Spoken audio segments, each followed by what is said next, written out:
அனைவருக்கும் வணக்கம். Astrology live நிகழ்ச்சியின் வாயிலாக ஒவ்வொரு வியாழக்கிழமையும் காலை 10 மணிக்கு உங்களை எல்லாம் மீண்டும் சந்திக்கிறதுல எனக்கு ரொம்பவே மகிழ்ச்சியா இருக்குங்க.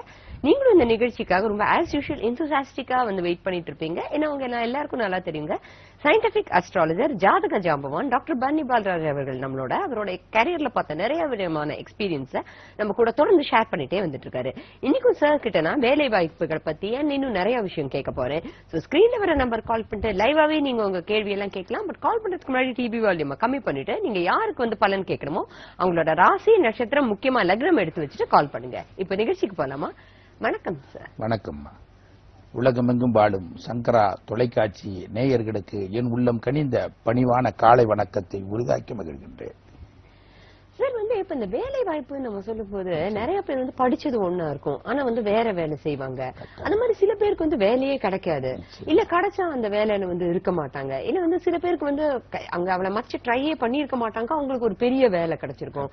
இதுக்கெல்லாம் அவங்க இருக்க அவங்க பிறக்கும் போதே இருக்கிற டைம் முக்கியமா சார், இல்லைன்னா இந்த அதாவது ஒரு ஜாதகக்காரருக்கு இந்த திசை வரும்போதுதான் அவங்களுக்கு வேலை வாய்ப்பு அமையும், அந்த மாதிரி ஏதாவது இருக்கா சார்? பிறக்கும் பொழுது அந்த பிளானட்டரியினுடைய பொசிஷன் அமரப்பெற்றிருக்க வேண்டும். நடைமுறையில் அதை தித்திக்க வேண்டும் என்றால் அவர்களுக்கு அந்த திசை புத்திகள் நடைமுறையில் வரணும். ஒருத்தருக்கு இயற்கையாகவே பேசிக்காவே ஃபண்டமெண்டலாவே அழகா கிரகங்கள் பிறக்கும் போது நிறைஞ்சு அமைஞ்சிட்டா இவர்களுக்கு வாழ்க்கையில வேலை வாய்ப்பு ரீதியாக இருந்தாலும் சரி, தொழில் ரீதியாக இருந்தாலும் சில தடுமாற்றங்கள் வரும். ஆனால் திசாபுத்தியின் காரணமாக டக்கு நல்ல ஒரு திசைகளோ அல்லது அதில் இருக்கக்கூடிய ஒரு நல்ல சூட்சம புத்திகளோ வருங்காலத்தில் திடீர்னு ஹைலைட் ஆகிறத நான் நிறைய ஜாதகத்தை பார்த்திருக்கிறேன். அது நான் உங்க இடத்துல பகிர்ந்து கொள்வதற்கு முன்னால் நேற்றைய தினம் வந்த ஒரு அன்பருடைய ஜாதகத்தை சொல்ல கடமைப்பட்டிருக்கிறேன். நேற்றைய தினம் பாருங்கள், ஒரு அன்பர் ரெகுலராகவே நிறைய பேர்களை அடைத்து வருவா, இல்லை அவர் சொல்லி நிறைய பேர் வந்தவர்களும் உண்டு. இங்கே சென்னை மாநகரத்திலிருந்து தான் அனுப்புவார். தன்னுடைய சொந்த தாய் மாமனை அழைத்து வருகிறார். அந்த ஐயாவுடைய மகனுடைய ஜாதகம், மருமகளுடைய ஜாதகத்தை பார்க்கிறேன். எடுத்தெடுப்பில் ஐயா திருமணமாகி எவ்வளவு நாட்கள் ஆகிறது என்று சொன்னேன். கிட்டத்தட்ட 2 வருடம், அதை 1.25 ஆண்டுகள் ஆகிறது. 1.25 ஆண்டுகள் என்று சொல்லுகிறீர்களே, இது ஒரு வாரம் 10 நாள் கூட இது வாழ முடியாது, எப்படி 1.25 ஆண்டுகள் கடந்து வந்திருக்கிறீர்கள் என்று கேட்டேன். அதற்காகத்தான் ஐயா என் தாய் மாமனை அழைத்து வந்திருக்கிறேன். நீங்கள் எதுவாக இருந்தாலும் வெட்ட வெளிச்சமாக சொல்லிவிடுவீர்கள் என்பது அவர் எனக்கு நன்றாக தெரியும். அங்கேயும் இங்கேயும் போறதை விட ஐயா கிட்ட போவோம், கரெக்டா அதுக்கு உண்டான சொல்யூஷன் என்ன இருக்கு சொல்லுவார். அந்த நம்பிக்கையின் பேர்ல தான் நிறைய நண்பர்கள் வந்திருக்கிறார்கள். இது ஆயிரக்கணக்கான பேர்கள் சொல்லக்கூடிய வார்த்தைகளும் அதுதான்.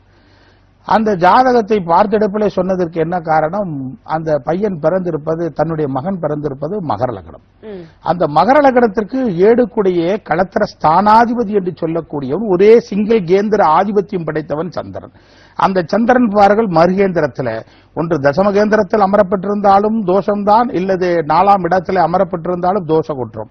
அப்ப பாருங்கள், மகர லக்னத்திற்கு 4ஆம் இடத்துல சந்திரன், சந்திரனை இயக்கக்கூடிய நட்சத்திராதிபதி பாருங்கள் சூரியன். அப்ப அட்டமாதிபதியினுடைய நட்சத்திரத்தில் பவுனி வந்தான். ஒரு கேந்திராதிபதி மறுகேந்திரம். இதை நிகழ்ச்சி தொகுப்பில் நிறைய கருத்துக்கடைகளை, நிறைய ஜாதகங்கள், வாழ்க்கையில திருமணம் வாழ்க்கையில தோல்வி கண்டு இருதார தோஷத்தினுடைய அமைப்பை அடைந்தவர்களையும் நிறைய பேர்களை எடுத்துரைத்திருக்கிறேன். இந்த அடிப்படையில் பாருங்கள், மகர லக்னத்துக்கு 7 கூடையும் நாளம்மா. அவனை இயக்கக்கூடிய நட்சத்திராதிபதி சூரியன் பாருங்கள் மாரகஸ்தானத்திலே, அட்டமாதிபதி மாரகம் ஏதி மறு மாரகாதிபதி என்று சொல்லக்கூடிய சனியும் பாருங்கள் 7ஆம் இடம் சப்தமஸ்தானத்தில் வீற்றிருக்கிறது. இவர் யாரை திருமணம் செய்தாலும் இவருக்கு முதல் வாழ்க்கை தோல்வி காணப்பட வேண்டும் என்பது எழுதப்பட்ட விதி. இவருக்கு வயது பாருங்கள் 38 வயதில் தான் அவருக்கு திருமணமே நடந்தது. மேரேஜ் ரொம்ப லேட். அவர் பார்த்து பார்த்து சலிச்சு போய் கண்ணு பூத்ததை போல அவருடைய ஜாதகத்தினுடைய அமைப்புக்கு சரி ஏதோ ஒண்ணு கிடைச்சா போதும் அப்படிங்கிற அமைப்புல காலமே கடந்துருச்சு. அந்த அமைப்புல இவருக்கு எப்ப பண்ணாலும் 50 வயசுல பண்ணாலும் தான், 25 வயசுல பண்ணாலும் தான், மிடில் எப்ப பண்ணாலும் இவர்களுக்கு முதல் வாழ்க்கை இவர்களுக்கு தோல்வி காணணும் தான் விதி. அப்போ சேர்ந்த லைஃப் பார்ட்னருடைய ஜாதகத்தை பாருங்களம்மா, ரிஷபலகனம். ரிஷபலகணத்திலே சந்திரன் உடலாதிபதியும் கிரேகாதிபதி என்று சொல்லக்கூடிய ஒரே பிளானட் யாருன்னா ரிஷபலகணக்காரர்களுக்கு சந்திரன் ஒருவனே. அந்த சந்திரன் இயற்கையாகவே திரேகஸ்தானாதிபதி மாரகாதிபதி ஆகும். மறுமார்க்கம் என்று சொன்னாலே கும்ப, அதாவது தனுசு மனையில அமரப்பட்டிருக்கிறது. அதை சந்திரனோட எரியும் நெருப்புள் பெட்ரோலை ஊட்டுவதை போல அங்கு அடிஷனலராக ராகு. அப்போ அந்த சந்திரனை இயக்கக்கூடிய நட்சத்திராதிபதி யார் என்று பார்த்தால் சுக்கிரன். அந்த சுக்கிரனும் குருவும் பாருங்கள் 4ஆம் இடத்துல 5 கோள்கள். என்னென்ன கோள்கள் என்றால் சூரியன், செவ்வாய், புதன், குரு, சுக்கிரன். அப்போ லக்னத்திற்கு 4ஆம் பாவத்திலே சிம்மமனையில் செங்கதிருடன் செய்சேரில் மங்கையவள் வாழுவித்தில் நூல் இழப்பாள் என்பது பாடல் வரி. இந்த ஒரு இதுக்கே வாழ்க்கை தோல்வி அடையணும். இரண்டாவது பாருங்கள், ரிஷப லக்னத்திற்கு 6 கூடிய சத்ரு ரோகருணாதிபதி லக்னாதிபதி, ரிஷப லக்னத்திற்கு அட்டமாதிபதி என்று சொல்லக்கூடியவனே மறு மாரகாதிபதியாகவும் வருகிறான் அந்த குரு. அப்போ 6 கூடையவன் 8 கூடையவன் சகிதம் பெற்று 4ஆம் இடத்தில் சுகஸ்தானத்தில் இருந்தாலே இடி விழுந்ததை போல் வாழ்க்கையாம் ஒரு புறத்தில். மறுபுறத்திலே பாருங்கள், ஒரு திரேகாதிபதி, அந்த திரேக ஸ்தானாதிபதியும் உடலாதிபதியாக வருகிற சந்திரன் பாருங்கள் 8ஆம் இடத்துல சந்திரன் ராகுவோட. இது சூசைடு எண்ணமும் நிரம்பி இருக்கும். 1 நாள் 2 நாள் வாழ ஐயா 12 நாள் வாழ்ந்தா 3 மாசம் அம்மா வீட்டுல தான் இருக்கிறாங்க. பஞ்சாயத்து மேல் பஞ்சாயத்து பேசி பேசி நான் கொண்டு வந்து விடுறேன், 1 மாசம் கழிச்சு மீண்டும். நாங்களும் எவ்வளவோ கிரகிச்சு அந்த பெண்ணு பண்ணக்கூடிய அட்டகாசங்களை எல்லாம் தாங்கி இன்னைக்கு ஐயா அந்த பெண் அட்டகாசம் செய்கிறதோ செய்யவில்லையோ உங்க மகனுக்கு வாழ்க்கை தோல்வி காண வேண்டும் என்பது விதிப்பேன். அடிக்கடி மாங்கல்யத்தை கழட்டி போட்டுறதா, மாங்கல்யத்தை கழட்டி போடுவதால் என்னவோ உங்கள் மகன் உயிரோடு இருக்கிறார் என்று வைத்துக் கொள்ளுங்களேன். இப்படி நம்ம உல்டாவா எடுத்துக்கணும். நிச்சயமாக மாங்கல்யத்தை எடுத்து போட்டா வந்து ஹஸ்பண்டுக்கு ஏதாவது ஆபத்து வரும்னு நினைப்பேன். அப்படி இல்ல, சண்டை சச்சரவுலயே எடுத்து பலமுறை இப்ப கடந்த நேற்றைய தினம் முந்தின தினம் கூட மாங்கல்யத்தை கழட்டி போட்டிருக்காங்க. அம்மா இதெல்லாம் தப்புன்னு சொல்லிட்டு மாமனார் மாமியார் அட்வைஸ் பண்ணி எடுத்து மீண்டும் போட்டு இருக்காங்க.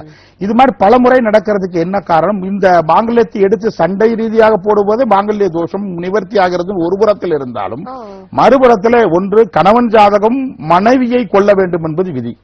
மனைவியை கொள்ள அவன் கொல்ல வேண்டாம், அவனுடைய கிரக நேரங்கள் மனைவி ஜாதகத்தில் கணவனை கொல்ல வேண்டும் என்பது விதிப்பயன். ஒன்னு பிரிஞ்சிடணும், இல்லன்னா 2 பேர்த்துல யாரோ ஒருத்தர் இறக்கணும். யார் இறப்பார்கள் என்பது இந்த இடத்துல தான். அப்போ ஜாதகத்தினுடைய அமைப்பு செங்கதிருடன் செய்சேரில் மங்கையவள் வாலிபத்தில் நூலப்பாண்டு சூரியனும் செவ்வாயும் 4ஆம் பாவத்தில் 7 கூடைவனை இயக்கக்கூடிய நட்சத்திராதிபதி செவ்வாய் கேதுவுடைய நட்சத்திரத்தில் போதா குறைக்கு அதே ஸ்தானத்தில் சுக்கிரன், குரு, அசரகுரு, தேவகுரு அமைப்புகள் எல்லாம் அமரப்பட்டிருந்தது. அந்த சூசைடு எண்ணத்துக்கு என்ன மூல காரணம் என்றால் ஒரு திரேகாதிபதி, அந்த திரேக ஸ்தானாதிபதி சந்திரன் உடலாதிபதி பாருங்கள் 8ஆம் இடத்துல ராகுவோட. அப்போ அங்கே தூக்குவா மாட்டம்ன்றது விதிப்பயன். கொல்றதுன்னா இவங்க போய் மர்டர் பண்ண வேண்டிய அவசியம் இல்லை. நடவடிக்கையால அவங்க சூசைட் பண்ணிட்டாங்க. நிச்சயமாக இவரோட நடவடிக்கையால ஏதோ ஒரு வகையில் அவங்களுக்கு. அப்ப இந்த பெண்ணுக்கும் வாழ்க்கை என்பது நிச்சயமா கிடையாது. யாரையும் இருதார தோஷம் இல்ல, 3 கல்யாணம் பண்ணாலும் இந்த பொண்ணுக்கு நிக்காது. இவங்களுக்கும் இந்த பொண்ணுக்கு, இந்த பையனுக்கு இருதார தோஷங்கள். அப்போ மகர லக்னத்திற்கு ஏற்கனவே ஒரு கோவை மாநகரத்திலிருந்து கடந்த ஒரு 2-3 வருடத்திற்கு முன்னால் வந்த அன்பருடைய ஜாதகம் தான் நேற்றைய தினம் அந்த ஜாதகத்தை பார்க்கும்போது என் நினைவுக்கு வந்தது. கண்டிப்பா சார், இதை பத்தி நீங்க அதுக்கு முன்னாடி லைன்ல ஒரு காலர் வெயிட் பண்றாங்க. வணக்கம் அஸ்ட்ராலஜி லைவ். ஹலோ வணக்கம் அஸ்ட்ராலஜி லைவ், யார் எங்க இருந்து கால் பண்றீங்க? ஹலோ வணக்கம். காலர் கட் ஆயிட்டாங்க, நீங்க தொடர்ந்து சொல்லுங்க. அதே போன்று பாருங்கள், கோவை மாநகரத்திலிருந்து கடந்த ஒரு 3 ஆண்டுகளுக்கு முன்னால் வந்த அன்பருடைய ஜாதகம் தான் நேற்றைய தினம் பார்க்கும் பொழுது என்னுடைய நினைவுக்கு வந்தது. அவர் பிறந்திருப்பது மகர லக்னம். இதே சேம் டிட்டோ, பிளானட்டரியினுடைய பொசிஷன் எல்லாம் வேற மாதிரி இருந்தது. பார்த்தேன், தன்னுடைய தகப்பனையும் தாயையும் அழைத்து வருகிறார். அவர்களுக்கு ஜோதிடத்தில் ஓரளவுக்கு ஒரு காலர் சொல்லிட்டாங்களா? வணக்கம் அஸ்ட்ராலஜியிலே. வணக்கம்மா, எங்க இருந்துமா? வணக்கம், எங்க இருந்துமா பேசுறீங்க? யாருக்குமா பலன் கேட்கணும்? எங்க பையனுக்காக பலன் கேட்கணும். ஓகே, அவரோட ராசி நட்சத்திரம் லக்னம் சொல்லுங்கம்மா. ரேவதி நட்சத்திரம், மீன ராசி, மகர லக்னம். என்னமா பலன் கேட்கணும் அவருக்கு? அவரு சொந்தமா தொழில் தான் செய்யணும்னு ஆசைப்படுறாரு. ஓகே, அது செய்யலாமா? அவருக்கு எவ்வளவுமா வயசு ஆகுது? 24 வயசாகுது. ஓகே, இப்ப சார் உங்களுக்கான பதில் சொல்லுவாங்க, கேளுங்க. அம்மா நமஸ்காரம்மா. உங்க மகன் மகர லக்னத்தில் பிறந்திருக்கிறார். அது மட்டும் இல்லாமல் மீனராசி, ரேவதி நட்சத்திரம் என்று சொல்லி இருக்கிறீர்கள். 10ஆம் இடம் தொழிற்ஸ்தானம், ஜீவனஸ்தானத்திற்கு 10க்கு 10 குடைவன் என்று சொல்லக்கூடிய சந்திரன் ஜலமனையிலே கடல்மனையிலே அமரப்பெற்று மீனராசியிலே புதனுடைய நட்சத்திரத்தை வீட்டிருந்தாலும் தொழில் செய்யக்கூடிய பாக்கியம் நிறைந்திருந்தாலும் மகர லக்னத்திற்கு 10ஆம் இடம் தொழிற்ஸ்தானத்திற்கு அந்த குரு, சுக்கிரன் அல்லது புதன், இந்த 3 கோள்கள் மிங்கில் ஆகாமல் இருந்தாலே நிச்சயமாக தொழில் புரிந்தால் இவர்களுக்கு நல்ல ஒரு மேன்மையும் ஐஸ்வர்யத்தையும் இந்த ஜாதகத்துக்கு கொடுக்க வேண்டும். அது இல்லாம சுக்கிரனும் பாருங்கள் சனியோடு விட்டிருந்தால். அம்மா, உங்களுடைய டிவி நிகழ்ச்சியினுடைய வேல்யூ குறைச்சிடுங்கம்மா, ஃபுல் அண்ட் ஃபுல் எக்கோ அடிக்குது. அதே போன்று அதே பாருங்கள் அந்த மகர லக்னத்துக்கு சுக்கிரனும் சனியும் அல்லது புதன் சங்கமமா இருந்தால் நிச்சயமாக தொழில் புரியலாம். ஒரு மீடியாவில் அமர்ந்துட்டு ஒரு காமனம் பொதுப்படையாக மகர லக்னம் ரேவதி நட்சத்திரம் மீனராசி அதனால தொழில் புரியலாம் என்று லட்சக்கணக்கிலே ஒரு கோடிக்கணக்கிலே முதலீடுகளை போட்டு நான் நிகழ்ச்சி தொகுப்பில் பரணி பால்ராஜ் ஐயா சொன்னாரு இந்த மாதிரி பண்ணலாம் ஆகோ பேஸ்ன்னு சொல்றதை விட உங்களை ஏமாற்றுவதை போல விட என்னை நான் ஏமாற்றிக் கொள்வதை போல அதே மாதிரி ஜாதகத்தை என்னிடத்தில் வரவில்லை என்றாலும் வேறொரு நல்ல ஜோதிடர்களை அணுகி அந்த 10ஆம் இடம் தொழிற்ஸ்தானத்திற்கு நல்ல நடைமுறையில் திசை புத்தி இருக்கிறதா? ஏன்னா புதன் திசையில பிறந்திருக்கிறாரு, கேது திசை முடிஞ்சு அநேகமாக இப்ப சுக்கிர திசை தான் நடைமுறையில் இருக்கும் என்று எனக்கு நன்றாக தெரியும். இருந்தாலும் அந்த ஜாதகத்துடன் நிலைப்பாடுகளை பார்த்து தொழில் ஆரம்பிக்கும். அடைத்திற்கு மிக்க நன்றி. அதே போன்று பாருங்கள், கோவை மாநகரத்திலிருந்து வந்த கடந்த 3 ஆண்டுகளுக்கு முன்னால் வந்த அன்பருடைய ஜாதகத்தினுடைய நினைவுதான் நேற்றைய தினம் அந்த ஜாதகத்தை பார்க்கும் பொழுது வந்தது. பார்க்கிறேன் அந்த ஜாதகம் இதே சேம் டீட்டோ மகர லக்னம் தான். மகர லக்னத்திற்கு 4ஆம் பாவத்திலே சந்திரன் அமரப்பட்டிருக்கிறது. 8ஆம் பாவத்திலே குரு பகவானுடைய அந்த ஸ்தானத்தை பார்த்து கொண்டிருந்தாலும் ஒரு கேந்திராதிபதி மறுகேந்திரம் ஏறி இருந்தாலும் அதே போல அந்த தனஸ்தானத்திற்கு சகிதங்கள் சாதகமாக இல்லை. பார்த்தெடுப்பிலே ஐயா நீங்களும் உங்க மனைவியும் ஒருமித்த தம்பதிகளாக இருக்க முடியாது, பிரிந்திருக்கிறீர்களா என்று கேட்டேன். அதற்கு அந்த அன்பர் சொல்லுகிறார் 100 தம்பதிகளை எடுத்துக் கொள்ளுங்கள், 100 தம்பதியில் 99 தம்பதிகள் கூட அப்படிப்பட்ட வாழ்க்கை வாழ முடியாது. அப்படிப்பட்ட வாழ்க்கை தான் என் மனைவியோட ஒருமித்த பந்தத்தோடு நாங்கள் வாழ்ந்து கொண்டிருக்கிறோம் அப்படி என்று சொன்ன வாழ்ந்து கொண்டிருக்கிறோம் என்று சொல்லுகிறீர்களே, நிச்சயமாக அப்படி என்றால் நிச்சயமாக உங்க மனைவி இந்த காலத்திலே உயிரோடு இருக்க முடியாது. இதுதான் அதனுடைய நிலைப்பாடு. அப்போ அவர் சொல்றதே என்ன சொல்லுவார் இவருடைய வார்த்தையில? ஒண்ணு இப்படி இருக்கணும், பிரிஞ்சிருக்கணும், டிவைஸ் ஆயிருக்கணும், இல்ல அப்படின்னா இறந்திருக்கணும் ஃபயர் ஆக்ஷன்ல. அப்ப ஃபயர் ஆக்ஷன்ல இறந்துட்டார். இதுக்கு தாயா நான் பரணி பால்ராஜையோ பார்க்க வந்தோம். சரி இதுக்கு மேல எப்படி இருக்கும் தொழில்துறை? அவர் மறுகல்யாணத்தை பத்தி பேச வரல. தன்னுடைய மகன் மகள் 2 பேர்கள் இருக்கிறார்கள். அவருடைய பள்ளி பருவம் ஒரு கல்லூரி பருவத்துக்கு நெருங்கி கொண்டிருக்கிறார். மேற்படிப்புக்கு எப்படி இருக்கும், தன்னுடைய வாழ்க்கையை பத்தி எப்படி இருக்கும் என்று கேட்கிறார். நான் இளையதாரத்துக்கு உண்டான செவ்வாய் லாபாதிபதி நல்ல வலிமை பெற்றிருக்கிறார், இளையதாரத்தால் தான் உங்க வாழ்க்கை சுபிக்கும் என்று சொன்னேன். அதற்கு என்னுடைய மனைவியை தொட்ட அந்த விரல்கள் வேறொரு பெண்ணை தொடமாட்டேன், மனைவியை நேசித்த இந்த உள்ளம் வேறொரு பெண்ணை நிச்சயமா நேசிக்காத, அந்த வகையில் சான்ஸே கிடையாது. காலம் கனியட்டும். இது நடந்தது உண்மை என்றால் இது நடந்தே ஆக வேண்டும் என்பது விதிப்பயன். இன்னும் 1 வருடம் 3 மாதங்கள் போகட்டும், அந்த திசை பற்றி வருங்காலத்தில் பேசிக்கொள்ளலாம். இல்லையா அந்த மாதிரி நினைவே எனக்கு கிடையாதுன்னு சொல்லிட்டு தான் அவர் போறாரு. போயிட்டு அவங்க குழந்தைகளுடைய ஜாதகத்தினுடைய அமைப்பு எல்லாம் பார்த்து அமைச்சுட்டு கரெக்டா 1 வருஷம் 3 மாதம்ங்கிறது 1 வருஷம் 1 மாசம் கழிச்சு இதே தாய் தகப்பனை அடைத்து வருகிறார்கள். ஐயா நாங்கள் சொன்ன ஒரு வார்த்தையை வாபஸ் வாங்கிக்கிறோம், வேறொரு பெண் வந்திருக்கிறாங்க, அந்த பெண்ணுக்கு ஏற்கனவே திருமணம் ஆகல, எப்படி பண்ணலாமா வேண்டாமா, அழகா பண்ணலாம்னு சொல்லிட்டு பெருமாள் அத கோயில்ல தான் அந்த அமைப்பு நடக்க வேண்டும் என்பது விதி பையனை நானே குறிச்சு கொடுத்து இன்னைக்கு கல்யாணம் ஆகி அவருக்கு ஒரு குழந்தை பிறந்திருக்கிறார் செகண்ட் ஒய்ஃபோட. அப்போ இதெல்லாம் எழுதப்பட்ட ரூல்.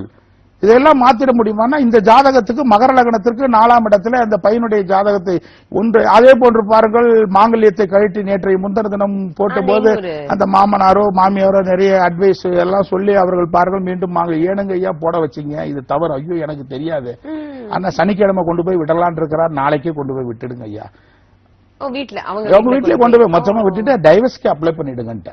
இதை விட மாற்று பரிகாரங்கள் இருக்கிறதா? பரிகாரம் இருந்தாதான் சொல்ல முடியும். அவங்க 2 பேரும் சேர்த்து வைக்கணும்னு ஆசைப்படுறாங்க. சேர்த்து வைக்கணும்னு ஆசைப்பட்டு போக வர இதே பிழைப்பா கிட்டத்தட்ட 2 ஆண்டுகளாக உருண்டு கொண்டிருக்கிறது. எப்படி வாழ்க்கை நடத்த முடியும்? ஒன்று இந்த பையன் இறக்கணும், இல்லைன்னா மருமகள் இறக்க வேண்டும். சூசைடுக்கு 2 பேருமே ட்ரை பண்றாங்க. பாருங்கள் அடுத்து பாருங்கள், இந்த மகர லக்னத்துக்கு குருவும் சுக்கிரனும் பாருங்கள் 6ஆம் இடத்துல வீற்றிருக்கிறது. குருவுடைய நட்சத்திராதிபதி ராகு. அப்ப பாருங்க தகப்பனுடைய ஸ்தானத்துக்கு 9ஆம் இடம் தகப்பன் ஸ்தானம். ஐயா ஏற்கனவே உங்க ஒரு குழந்தையில ஒரு கரு போயிடுச்சான்னு கேட்டேன். ஆமா ஐயா போயிடுச்சு அப்படின்னாரு. எதற்காக கேட்கிறேன்? அடுத்தது பாருங்கள், நீங்கள் இருக்கையிலே உங்கள் மகனுக்கோ மகளுக்கோ ஈமக்கடன்கள் செய்ய வேண்டும் என்பது விதி. நீங்கள் உங்கள் மகன் உங்களுக்கு கொல்லி வைப்பானா அல்லது நீங்கள் அவனுக்கு கொல்லி வைப்பீர்களா? இதுதான் அடுத்த குரு திசை. கிட்டத்தட்ட வருகிற ஒரு 6 மாசத்துல வரப்போகுது. 6 மாசம் 17 நாள் என்னமோ நேற்றைய தினம் கணக்கு குறித்து விடுகிறார். அடுத்த குரு திசை சண்டாளன் குருவுடைய திசை வருகிறது. அப்ப 10ஆம் இடம் அதாவது மகர லக்னம் பையனுடைய ஸ்தானம், 9ஆம் இடம் தகப்பன். தகப்பன் ஸ்தானத்திற்கு 10ஆம் இடம் கர்ம ஸ்தானத்திலே புத்திரகாரகன் கர்மமேறி இருந்தால் புத்திரனுக்கு கர்மம் செய்ய வேண்டும் என்பது விதிப்பயன். இது எழுதப்பட்ட விதி. இப்படி இருக்கையில் அதே போன்று பாருங்கள் மகர லக்னத்திற்கு 8ஆம் இடம் தான் இந்த பையனுக்கு ஆயுள் ஸ்தானம். யார் ஒருவராக இருந்தால் லக்னத்திற்கு 8 தான். ஆயுள் ஸ்தானத்திற்கு சிம்மமனையாக விடும். இந்த சிம்மமணிக்கு ஸ்திரத்திற்கு 3-8 மாரகங்கள். அப்ப சிம்மத்திற்கு 3ஆம் இடம் எது? துலாம். அதே போன்று சிம்மத்திற்கு 8ஆம் இடம் எது? பாருங்கள், குரு. அப்போ 3-8 கூடிய மாரகாதிபதி, இரு மாரகாதிபதிகள் சங்கமித்து ஒரே இடத்திலே பாருங்கள், அந்த மாரகத்திற்கு லாபஸ்தானத்திலே அடுத்து பாருங்கள் மாரகாதிபதியுடைய திசை ஸ்டார்ட் ஆகும் போது சூசைடு எண்ணத்தை கட்டாயம் கொடுக்கும். சூசைடுல தான் இறக்கணும்னு விதிப்பயன் இருக்கு. அதனால விவாகரத்துன்ற பேர்ல களங்கங்கள் ஏற்பட்டால் 4 சனங்கள் பார்த்து ஐயோ என்ன இப்படிப்பட்ட வாழ்க்கை வாழ்ந்து இப்படியா ஐயோன்னு சொல்லும் பொழுது அதுவே பரிகாரமாகும். ஓ, ஐயோ, சில பேர் அந்த மாதிரி ஃபீல் பண்ணியோ இல்லன்னா கொஞ்சம் அவமானம், அந்த ஆமா 4 பேர் என்னடா இப்படி கட்டினாங்க வச்சு படைக்க முடியலையே, ஏதோ ஒரு தகாத வார்த்தைகளை சொல்லும்போது அவமானங்கள் ஆட்டோமேட்டிக்கா என்ட்ரி ஆகுது இல்லையா? அப்ப என்ட்ரி ஆகும்போது இந்த உயிருக்கு தோஷம் வராது. ஓ, அப்ப அந்த இது வந்து செட் ஆயிடும். அவமானம், அவமானத்தோட நின்று போயிடும். களங்கங்கள், அதுதான் பரிகாரம். இதுதான் காலம்தான் பரிகாரம். அதாவது பரிகாரங்கிறது நிறைய பேர்களுக்கு நான் ஏற்பாடு பண்ணி கொடுத்திருக்கேன். அந்த நிலைகள் இருக்க வேண்டும். செத்தவன் காதல சங்கூதனா, அவனே செத்து போயிட்டான், அவன் காதல பூன்னு சங்கூதனா எப்படி எழுந்துவானா?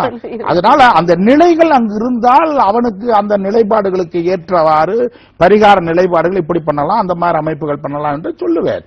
இதையெல்லாம் காலம்தான் பரிகாரம். அப்ப ஐயா சந்தோஷமா சனிக்கிழமை கொண்டு போய் விடுறத இன்றைய தினம் வியாழக்கிழமை அழகாக கொண்டு போய் விட்டுடுங்க ஐயா. பாவம், அது பாட்டு அது நிம்மதியா இருக்கட்டும். உங்க மகனுக்கு வேறொரு அமைப்பில் மனம் முடிக்க வேண்டும் என்பது விதிப்பயன் இருக்கிறது.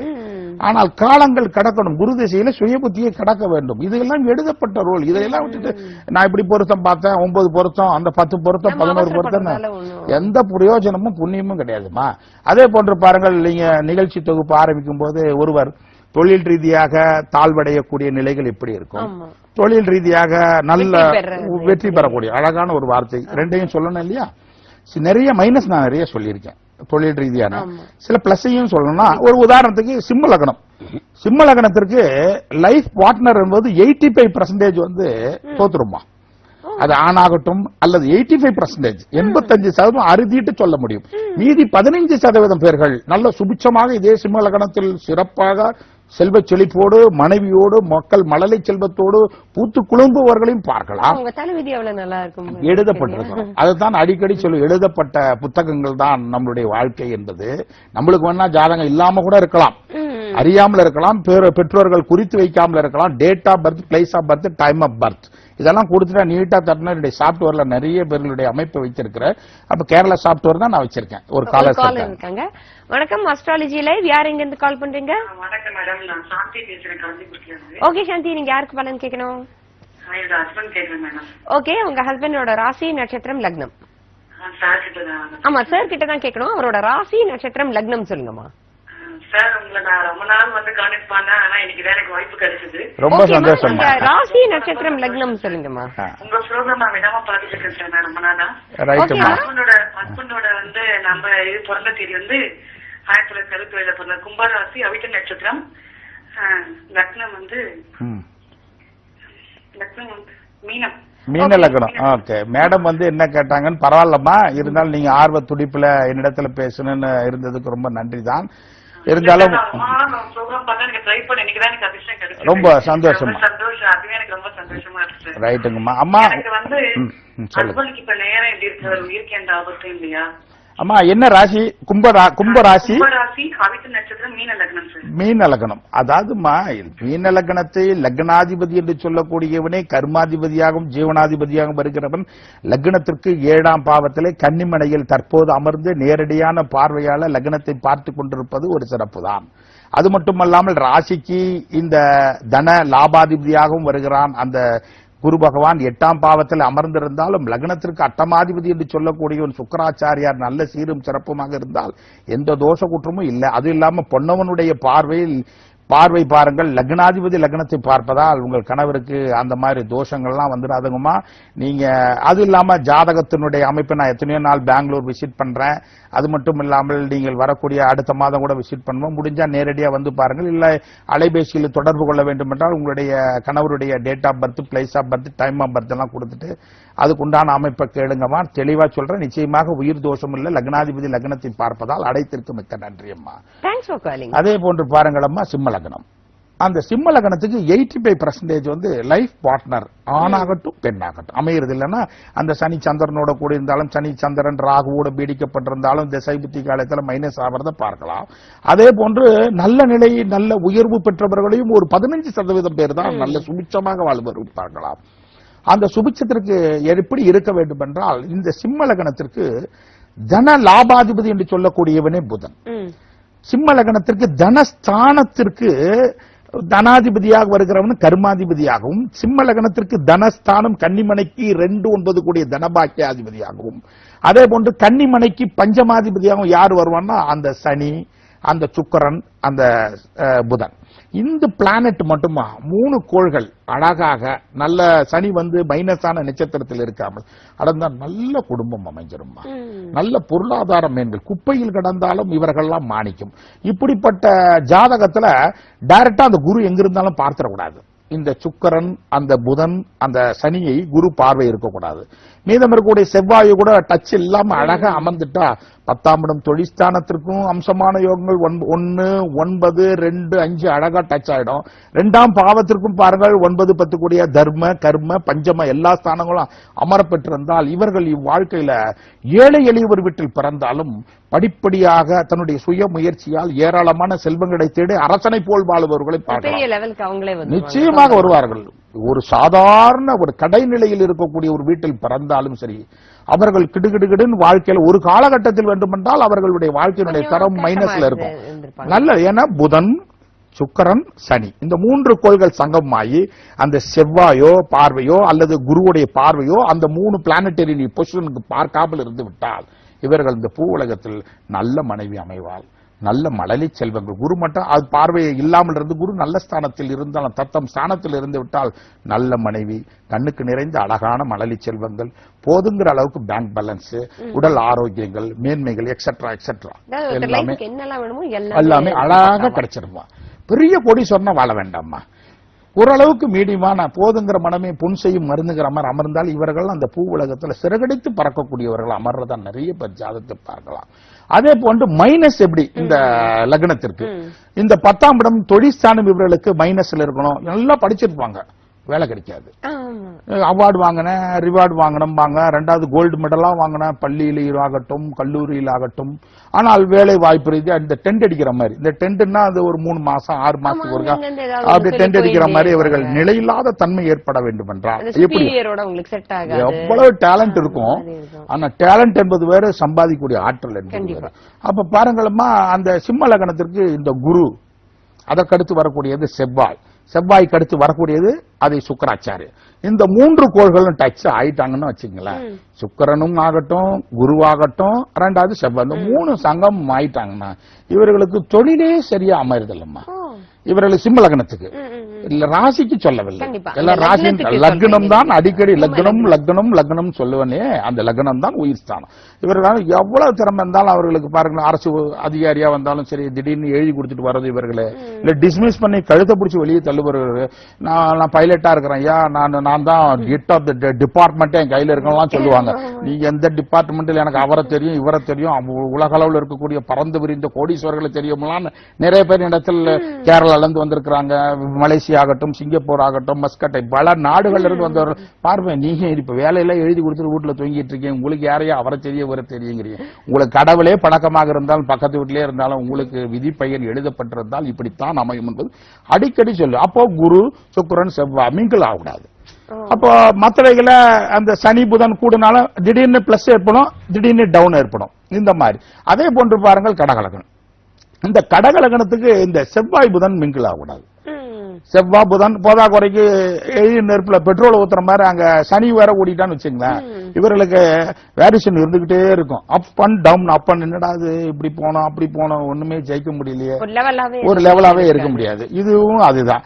அதே போன்று பாருங்கள் தனுசு லக்னத்துக்கு இந்த புதன் செவ்வாய் சனி இந்த 3 கோள்களும் சங்கம் ஆயிடக்கூடாது.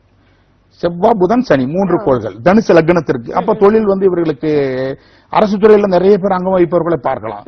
திடீர்னு பாத்தீங்கன்னா ஏதாவது வேற ரஞ்சன் லாவணியத்தாலேயோ இல்ல வேற ஏதாவது வாங்குற ரீதியாகவோ ஏதோ ஒரு ப்ராப்ளங்கள் ஏற்பட்டு இவரை கடுத்து பிடிச்சு வெளியே தள்ளுபவர்களையும் பார்க்கலாம். அதே போன்று பாருங்கள் இந்த மகர லக்னம். இந்த மகர லக்னத்துக்கு 10ல குரு தனிச்சு போய் உட்கார்ந்து நடைமுறையில திசை எடுத்துட்டான்னா திருவோடு தான் வச்சிருவான். இந்த மகர லக்னத்துக்கு 10ல் அந்தணன் தனித்தமர்ந்தால் அபகீர்த்தி நடைமுறையில திசை போதா குறைக்க அந்த இடத்துல புதனும் அங்க மிங்கிள் ஆயிரம் வச்சுங்களேன்.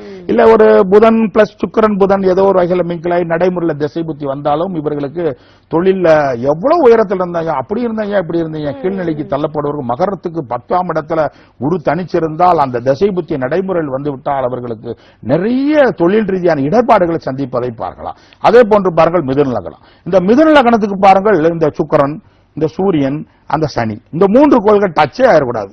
அப்போ நல்லா படிச்சிருப்பாங்க, ஓரளவுக்கு நல்ல டேலண்டான பொசிஷன்லாம் இருப்பாங்க. ஆனா இப்ப தொழில் சம்பாதிக்க போது 20, 22 வயசு 23 வயசுல கேம்பஸ்ல கூட ஒரு சிலர் செலக்ட் ஆயிடலாம். போயிட்டு போன வேகத்தில் திரும்பி ரிட்டர்ன் பந்து அடிச்ச வேகத்தில் திரும்பி வர்ற மாதிரி இந்த மிதுன லக்னத்திற்கு பாருங்கள் அந்த சனி, சூரியன், அந்த சுக்கிரன், இந்த 3 கோள்கள் போதா குறைக்கு இந்த குருவும் கூட்டிட்டானாவே இவர்களுக்கு நல்லா இப்படி எல்லாம் இருந்தேன் சார் அப்படி எல்லாம் இருந்தேன் சார்னா எப்படி. அதே போன்று மிதுன லக்னத்திற்கு குரு வந்து நீச பலத்திலே இருக்கிறான்னு வச்சுக்கலாம், குரு 8ல் நீசம் ஆயிடுவார். அப்ப பாருங்க சந்திரனுடைய நட்சத்திரத்துல டிராவல் ஆகும். அப்ப அந்த சந்திரன், செவ்வா, குரு 3 பேர் மிங்கிள் ஆயிட்டு நடைமுறைக்கு இது குரு திசையோ அல்லது சந்திர திசையோ அல்லது செவ்வா திசையோ வந்துட்டா இவர்கள் படிப்படியா அப்படியே லிப்ட் அவர்கள் நிறைய பேரை பார்க்கலாம். அதே போன்று விருச்சிக லக்னம். விருச்சிக லக்னத்திற்கு பாருங்கள் 10ஆம் இடத்து அதிபதி யாருன்னா செவ்வாய். அந்த செவ்வாய் பிளஸ் சந்திரன் பிளஸ் குரு இந்த 3 கோள்கள் நல்ல டச்ல இருந்துட்டாங்கன்னாவே இவர்கள் மிராஸ்தாரா இருந்தாலும் சரி, ஏழை எளியவர் வீட்டில் பிறந்தாலும் சரி, அந்த நல்ல படிப்பாளர்கள் மைனஸ்ல கூட இருந்திருக்கலாம். ஆனால் அந்த குரு, செவ்வா, அந்த சந்திரன் இந்த 3 கோள்கள் பாருங்கள் மகர லக்னத்திற்கு கும்ப லக்னத்துக்கு அழகா அமைஞ்ச அந்த பாவியுடைய சுக்கிரனுடைய பார்வை படாமலோ அல்லது வேறொரு மைனஸான புதனுடைய பார்வை படாமலோ அந்த செவ்வாய்க்கு இருந்து விட்டால் அவங்களுக்கு நல்ல ஹைலைட் ஆவறதையும் நிறைய பேருடைய ஜாதகத்தை பார்க்கலாம். அதே போன்று பாருங்கள் இந்த மகர லக்னத்திற்கு மைனஸ் சொன்னேன், 10ல் இருக்கக்கூடிய குரு பாருங்கள் பெரிய மைனஸ் பண்ணிடுவாங்க. அதே போன்று இந்த குரு அந்த 10ஆம் இடத்துக்கு டச் ஆகாம சுக்கிரன், சனி, புதன் அழகா ரம்மியமயமாக எந்த ஸ்தானத்தில் இருந்தாலும் இவர்களுக்கு அடித்தளம் நிறைஞ்சிருக்கும். அப்போ வேலை வாய்ப்பு ரீதியாகவும் உயர்ந்துடலாம், இல்ல பிசினஸ் பண்ணாலும் இவங்க ஜெயிச்சிருவாங்க. இப்ப மேடம் கொஞ்ச நேரத்துக்கு முன்னாடி கூட என்னுடைய மகன் வந்து கும்பலகணத்துல இருக்கிறாரு, பிறந்திருக்கிறாருன்னு சொன்னாங்க. அந்த கும்பலகணமோ அல்ல மீன லக்னமோ வச்சுக்கோங்களேன். மீன லக்னத்துக்கு பாருங்கள் நல்ல சுக்கிரனும் சந்திரனும் அதே போன்று பாருங்கள் இந்த செவ்வாயும் 3 கோள்களும் மிங்கிள் ஆயிட்டாவே மீன லக்னத்திற்கு நிச்சயமாக தொழில் ரீதியா நிறைய மைனஸை சந்திப்பாங்க. அதே பிளஸ் ஆகணும்னா அந்த குருவோட அந்த செவ்வாய், அது மட்டுமல்லாமல் சூரியன், புதன் இந்த மீன லக்னத்துக்கு லக்னாதிபதியே 10 கூடிய ஜீவனாதிபதியாக வருகிறான். அந்த குரு பாருங்கள் குரு, சூரியன், புதன் பிளஸ் செவ்வா இந்த 3 கோள்கள் மிங்கிள் ஆயிட்டாவே ஏதோ ஒரு ரூபத்தில் ஹைலைட் ஆயிடுவாங்க. ஒரே சுருக்கமா முடிச்சிடறேன். விருச்சிக லக்னத்திற்கு நேற்றைய தினம் ஒரு அன்பர் கூட கேள்வி கேட்கிறார், ரயில் பிரயாணத்தில் வரும்போது நல்லா இருக்கணும்னா எப்படி சார் இருக்கணும். அப்ப நல்லா இருக்கணும்னா விருச்சிக லக்னத்திற்கு குருவும் அந்த சூரியனும் அல்லது அந்த புதனும் அல்லது அந்த செவ்வாயும் இந்த 4 கோள்கள் விருச்சிக லக்னத்துக்கு மிங்கிள் ஆகி அந்த பாவியுடைய சுக்கிரனுடைய பார்வையோ மற்ற புதனுடைய மற்ற சந்திரனுடைய பார்வையோ இல்லாம இருந்துட்டா இவர்கள்லாம் குப்பையில கிடந்தாலும் மாணிக்க எத்தனையோ நிகழ்ச்சி தொகுப்பில் எடுத்து உரைக்கணும் என்ற என்னுடைய உள்ளக்கணத்தில் மண்டி கிடந்தாலும் ஒரே நேரத்தில் அள்ளி தெளித்து விடாது, நிகழ்ச்சி தெளித்து விட முடியாது. நிகழ்ச்சியினுடைய இறுதி பகுதிக்கு வந்திருக்கிறோம். மீண்டும் அடுத்த வாரம் இதே வியாழக்கிழமை காலை 10 மணிக்கு நிறைய ஜோதிட ரீதியான கருத்துக்களை முன்வைக்க ஆசைப்படுகிறேன். அது மட்டுமல்லாமல் என்னை சந்திக்க வேண்டும் என்றால் ஒவ்வொரு வாரமும் வெள்ளி, சனி, ஞாயிறு, திங்கள் கரூர்ல என்னுடைய ஆபீஸ் இருக்குங்க. வெள்ளி, சனி, ஞாயிறு, திங்கள் 4 தினங்கள் சந்திக்கலாம். அது மட்டுமல்லாமல் என்னை சென்னையிலே சந்திக்க வேண்டும் என்றால் அடையாருக்கு அருகாமையில் உள்ள திருவான்மூரிலே ஒவ்வொரு வாரம் செவ்வாய், புதன், வியாழன் 3 தினங்களும் சந்திக்கலாம். மீண்டும் அடுத்த வாரம் வியாழக்கிழமை இதே சங்கரா தொலைக்காட்சியிலே 10 மணிக்கு சந்திக்கிறேன் என்று வாய்ப்புக்கு நன்றி கூறி விடைபெறுகிறேன். நன்றி, வணக்கம். ரொம்ப நன்றி. நன்றிமா. என்ன நேர்களே, நம்ம நிறைய விஷயம் பார்த்துட்டு வரோம். சோ தொடர்ந்து நம்ம ஒவ்வொரு அஸ்ட்ராலஜி லைவ்லயும் இந்த நிறைய விஷயம் சார் இன்னும் நிறைய நம்ம கூட ஷேர் பண்ணிட்டே வருவாரு. சோ மீண்டும் அஸ்ட்ராலஜி லைவ் நிகழ்ச்சியின் வாயிலாக உங்களை எல்லாம் சந்திக்கிறேன். Till then it's Sadhana signing out. நன்றி, வணக்கம்.